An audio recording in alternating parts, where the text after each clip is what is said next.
Bonjour à tous, nouvelle vidéo. Dans cette vidéo, je vais vous relativiser mon expérience suite à l'achat d'un cardan de marque SKF que j'ai acheté sur un site de vente de pièces détachées auto. Donc je citerai pas le nom pour pas avoir de problème, mais à mon avis, c'est pas les seuls à faire ce genre de trucs bizarres. Donc j'ai reçu le cardan. Donc la boîte déjà était bien allumée, bah, comme on peut voir sur les photos. Et en plus, elle était bien allumée, elle était pleine d'huile, c'était assez bizarre. Ça se voyait que le cardan, il s'était promené, quoi. Donc, après déballage, du coup, le cardan, côté joint homocinétique, c'était correct. Les soufflets, ça avait l'air bien et tout. Par contre, côté tripode, bah, le cardan, il était plein d'huile et il y avait de la graisse qui sortait du soufflet, quoi. Et on voyait qu'il y avait un collier qui était pas d'origine, ça avait été bidouillé. Il avait pas la bonne largeur, quoi. Et puis voilà, la graisse qui sortait, ça se voyait que c'était pas d'origine, ça avait été bidouillé. Nous monte, tu payes un certain prix, tu achètes un cardan neuf, quoi. C'est pas pour un cardan reconditionné. Du coup, ça m'a un peu saoulé, donc enfin, c'est pas que ça m'a saoulé, c'est que j'ai dit non, moi je monte pas ça sur ma voiture, quoi. Du coup, j'ai appelé le SAV et j'ai fait renvoyer la pièce auto, quoi, pour un remboursement. Donc, du coup, bah, ils m'ont remboursé tout nickel, mais par contre, bah, j'ai plus de cardan, quoi. Donc, du coup, pour le cardan de remplacement, j'ai pris un cardan de marque chinoise.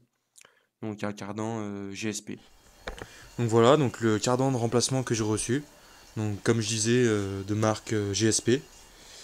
Donc je l'ai acheté 35 euros.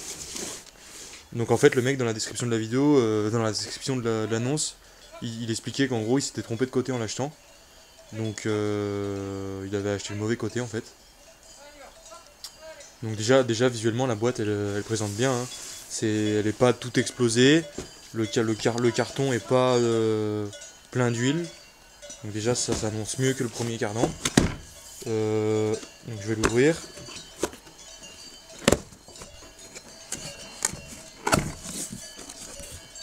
Voilà, globalement c'est bien emballé. Voilà. Alors, attendez, je pose la...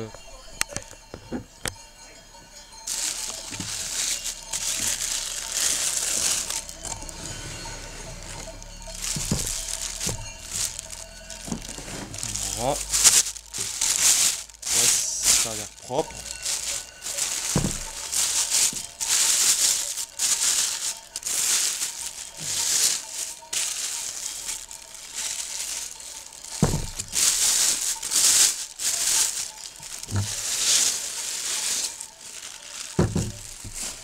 Ouais, déjà c'est pas tout plein d'huile. Au niveau des soufflets de cardan, c'est pas plein de graisse. Les colliers c'est les bons, hein. Au niveau de la largeur par rapport à la gorge, ça correspond bien. C'est pas plein d'huile, c'est pas plein de graisse, ça présente bien. De l'autre côté, c'est pareil, ça fait pas la gueule. Les colliers, ça va bien. Voilà, par contre, celui-là dessus, il y a la masse anti-vibratoire. Alors que l'autre, le SKF, c'était plein, hein, il y avait pas. Normalement, c'est le bon, j'ai vérifié. Donc, il y a 23 cannelures côté différentiel, 26 cannelures côté roue, et en longueur, il y a 884 mm de longueur. Donc, ça correspondrait à la référence Toyota 43410 OD 170. Donc, normalement, ça, c'est le bon cardan. Donc, ce que je vais faire, c'est que je vais le monter sur la voiture. Et je vous reprendrai bah, quand j'aurai fait déjà quelques milliers de kilomètres avec pour voir si la marque GSP pour les cardans c'est une bonne marque ou pas. Ou si c'est de la merde et que ça va tenir 1000 bornes et que ça fera du bruit et que ce sera tout niqué. Donc voilà. Donc je vous ferai un petit retour quand j'aurai fait un petit peu de kilomètres avec. Voilà.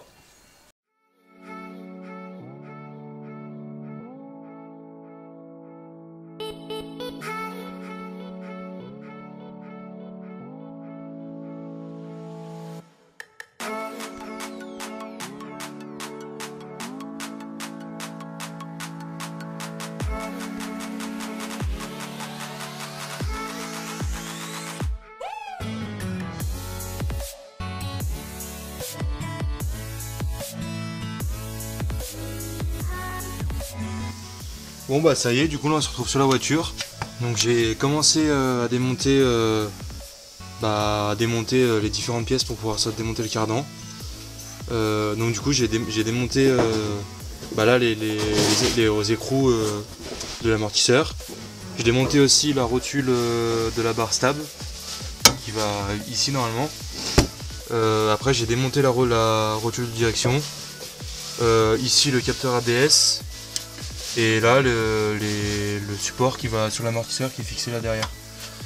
Donc ici il y a la documentation officielle Toyota.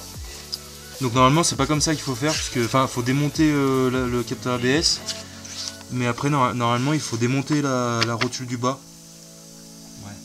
la rotule du triangle du bas.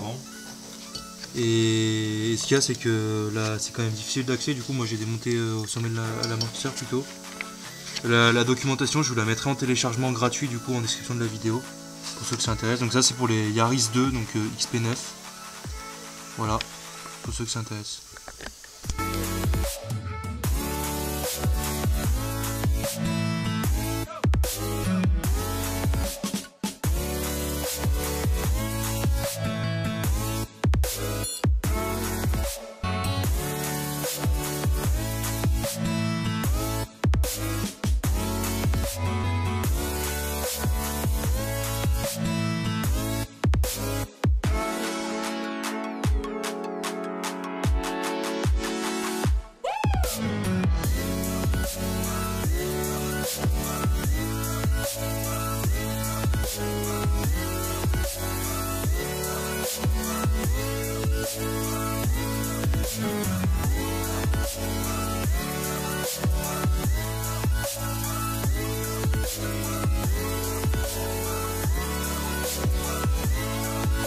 Bon bah là je vais vous faire un petit retour du coup sur le cardan.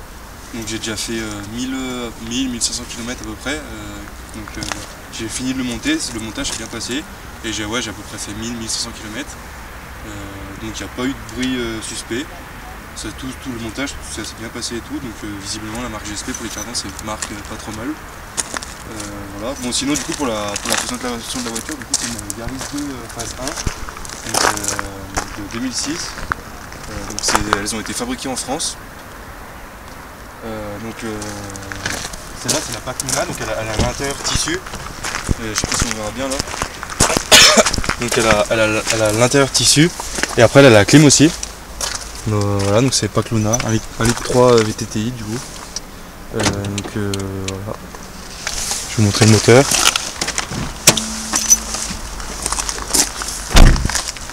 Voilà, un peu pleine de boue parce que voilà quoi. Donc voilà, le moteur du coup c'est pas comme sur les Yaris 1. Le moteur c'est un 2SZ FE. Donc c'est pas tout à fait le même. Mais après il a la même puissance, il fait 86-87 chevaux. Donc voilà, c'est un bloc en fonte avec une distrie HN. Ici il y a le VTTI, du coup il y a le déphaseur de la bracane d'admission. Voilà. Du coup moi j'en suis content, ça marche bien. Après ouais c'est vrai que ça manque un peu de chevaux mais ça va en vrai. C'est quand même un bon moteur, c'est costaud. Donc voilà.